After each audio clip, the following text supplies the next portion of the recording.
खस्ता और टेस्टी कचौरी की रेसिपी।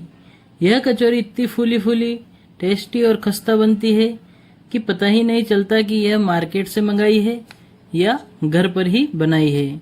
तो चलिए बिना किसी देरी के इस रेसिपी को शुरू करते हैं। इसके लिए सबसे पहले मैं ले रहा हूँ 1 कटोरी मूंग की दाल। नाप में देखा जाए तो यह करीब करीब 200 ग्राम है। अब मैं इसमें डालने जा रहा हूँ पानी, दाल को वॉश करने के लिए। अब मैं इसको हाथों से मसल कर 3 से 4 बार अच्छे से धो लूँगा और इसका जो गंदा पानी है वो हम निकाल देंगे। यह प्रोसेस मैंने 3 से 4 बार की है। अब जो हमने दाल धो ली है उसमें डालूंगा मैं थोड़ा और पानी और उसे ढककर 2 से 3 घंटे के लिए भिगोने के लिए छोड़ दूंगा। 2 से 3 घंटे हो जाने के बाद जब मैंने ढक्कन को उठाकर देखा तो हमारी जो दाल थी वो अच्छे से भीग भी चुकी थी और सॉफ्ट भी हो गई थी। कुछ इस तरह से दाल इसी तरह से भीगी हुई रहनी चाहिए।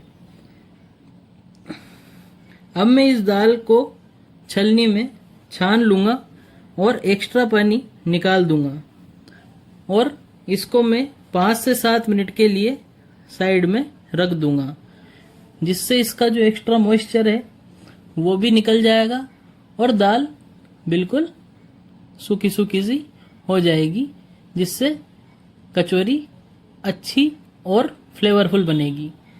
तो अब चलिए बनाते हैं हम इसके लिए एक स्पेशल मसाला जो कि इस कचौरी की जान है।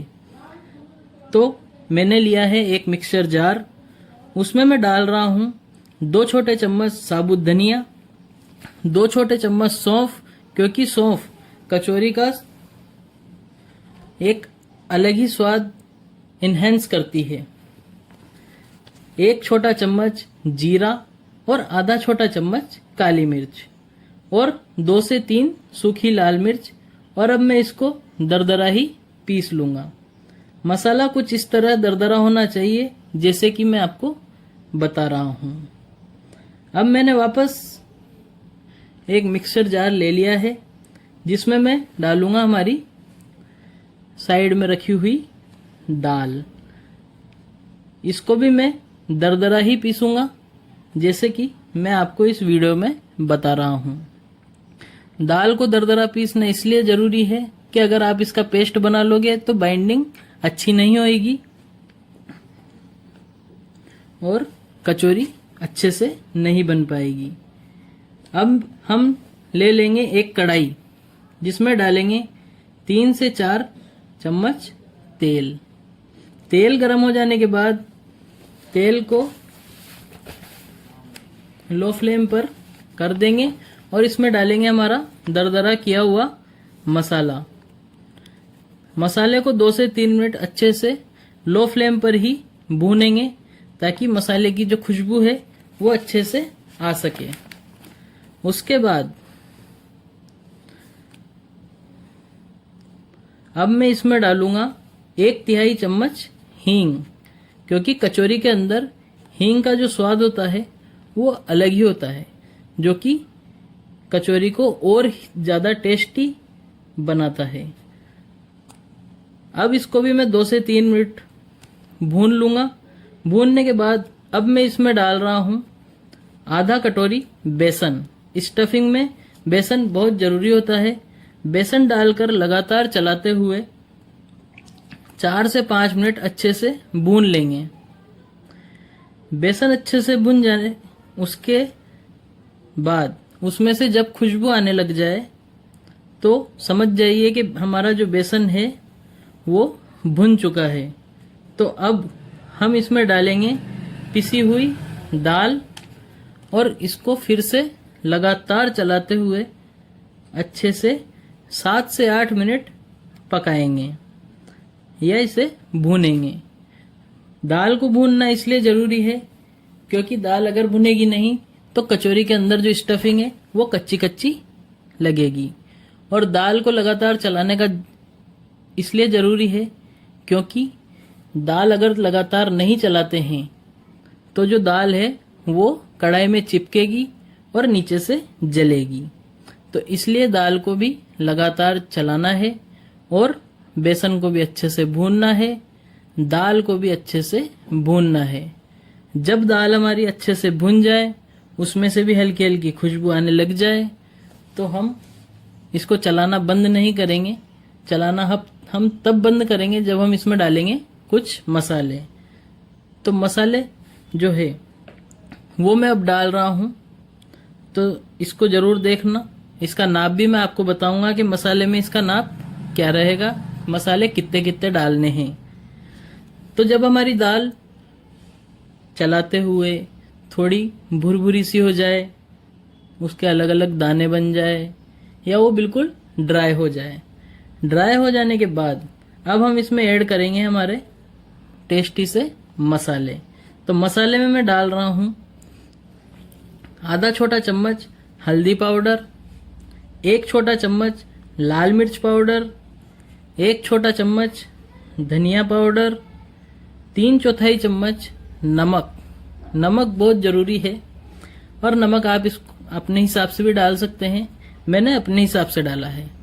आपको अगर नमक थोड़ा ज़्यादा चाहिए तो आप नमक थोड़ा ज़्यादा डाल सकते हैं, और नमक कम चाहिए तो नमक कम भी डाल सकते हैं। आधा छोटा चम्मच काला नमक। काला नमक इसलिए ज़रूरी है क्योंकि काला नमक कचौरी के अंदर एक चटपटा सा स्वाद दे देता है, इसलिए काला नमक डालना ज़रूरी है। उसके बाद 1 छोटा चम्मच जीरा पाउडर। जीरा पाउडर इसलिए ज़रूरी है क्योंकि थोड़ी कचौरी में जीरे की खुशबू भी तो आनी चाहिए, तो इसलिए जीरा पाउडर। 1 छोटा चम्मच अमचूर पाउडर। अमचूर पाउडर इसलिए ज़रूरी है क्योंकि इससे कचौरी का जो टेस्ट है वो खट्टा मीठा हो जाता है।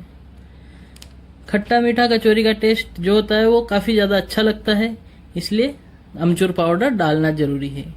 अब हम मसालों को अच्छे से मिक्स करके 3 से 4 मिनट लगातार चलाते हुए अच्छे से भुनेंगे। जब मसाले अच्छे से भुन जाए तो इस स्टफिंग को निकालेंगे।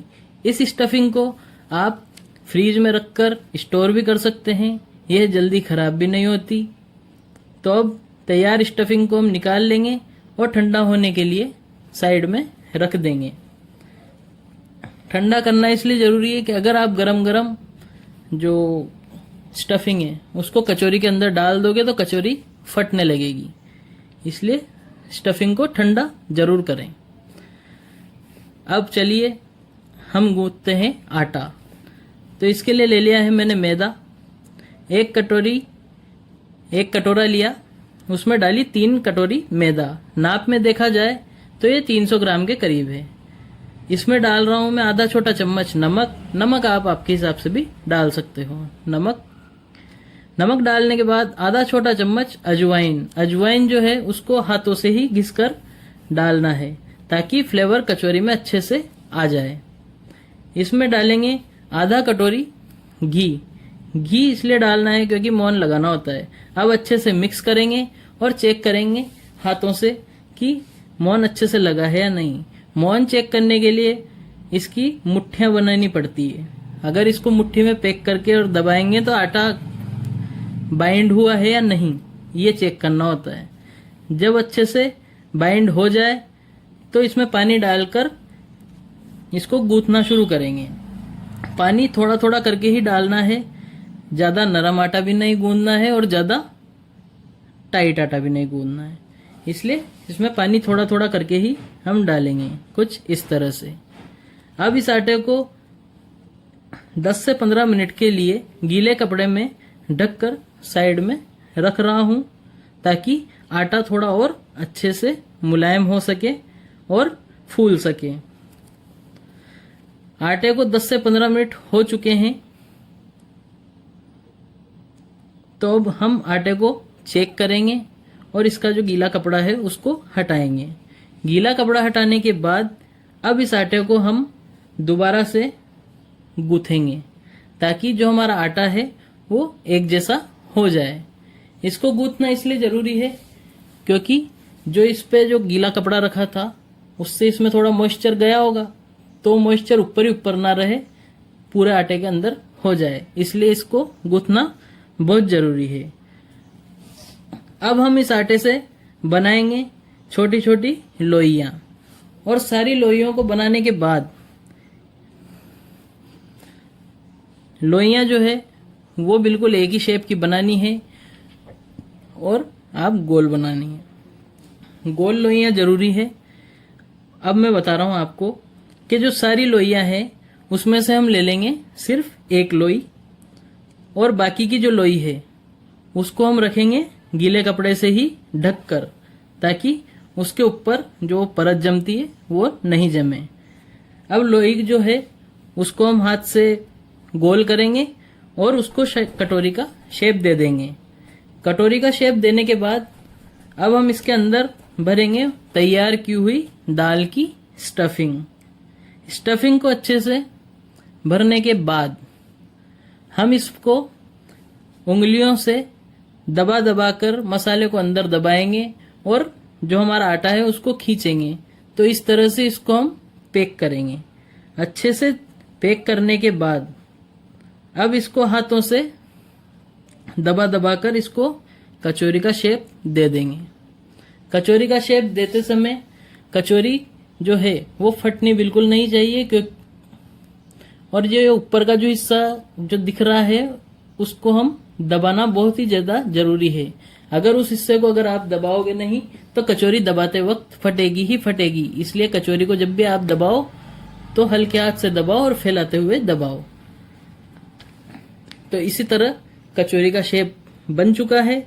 तो अब हम ऐसे ही बाकी सारी कचौरियां बना लेंगे, और सारी कचौरी बनाने के बाद उसको रख देंगे हम साइड में। तब अब लेंगे हम एक कढ़ाई, उसमें हम तेल को गरम करेंगे, और तेल को चेक करने के लिए हम इसमें डालेंगे थोड़ा सा मैदे का आटा जो हमने बेला था उसका टुकड़ा, ताकि तेल का पता लगे। तेल बिल्कुल हल्का लो फ्लेम पर ही गरम करना है। तेल ज्यादा गरम करेंगे तो कचौरी पे बबल्स आ सकते हैं, इसलिए तेल हल्का ही गरम रखें। बिल्कुल जिस तरह मैं दिखा रहा हूं इसमें हल्के हल्के बबल्स ही आ रहे हैं। अब जो कचौरी है उसको हम थोड़ी सी देर फ्राई होने देते हैं। जब ये कचौरी अपने आप थोड़ी फ्राई होके हल्की फुल्की फ्राई होके जब ये ऊपर आने लगे तो हम इसको एक एक करके सारी कचौरियों को शांति से बिल्कुल हल्के हाथ से पलट देंगे। अगर आप इसको किसी और चीज से पलटोगे तो ये कचौरी फट सकती है, क्योंकि अभी हमारा आटा कच्चा है। अच्छे से पलटने के बाद जो हमने चम्मच ली है उससे तेल कचौरी के ऊपर डालेंगे। कचौरी के ऊपर तेल डालने से होता क्या है, कचौरी जो है वो अच्छे से फूल जाती है। कचौरी अच्छे से फूलने लगे तो कचौरी को फिर से दूसरी साइड पलटो, और दूसरी साइड भी इस पर तेल डालते रहना है। तेल तब तक डालना है जब तक कचौरी अच्छे से फूल ना जाए। कचौरी के फुलाने का सबसे अच्छी ट्रिक सिर्फ यही है कि कचौरी के ऊपर तेल धीरे धीरे धीरे धीरे डालते रहना है। अब एक साइड से कचौरी हमारी फूल चुकी है, तो अब हम इसको पलट रहे हैं, और पलटने के बाद इसकी दूसरी साइड पर भी हम वैसे ही तेल डालेंगे जिस तरह हमने पहले डाला था। तेल डालने के बाद अब हम इसको लो फ्लेम पर ही अच्छे से फ्राई होते रहने देंगे। जब ये अच्छे से गोल्डन ब्राउन कलर की हो जाए तो हम इसको एक झारी की मदद से इनको हम निकाल लेंगे एक प्लेट में। इसका जो सारा एक्स्ट्रा ऑयल है वो भी इसमें निकाल देंगे। कचौरी निकालने के बाद बस बनकर तैयार है हमारी एकदम खस्ता फूली फूली टेस्टी कचौरी। और अगर आपको ये वीडियो अच्छी लगती है तो इस वीडियो के लिए लाइक जरूर करें। चैनल अगर आपको चैनल पे और वीडियो चाहिए और चैनल आपको अगर पसंद आता है तो चैनल को सब्सक्राइब कीजिए। और अगर कोई भी बात समझ में ना आए तो आप मुझे कमेंट भी कर सकते हैं। कमेंट में जरूर बताना कि आपको ये वाली जो रेसिपी है खस्ता कचौरी की वो कैसी लगी। तो चलिए मिलते हैं अगली रेसिपी में। वीडियो अच्छी लगी हो तो लाइक जरूर कर देना, चैनल को सब्सक्राइब जरूर कर देना। मिलते हैं अगली रेसिपी में। धन्यवाद।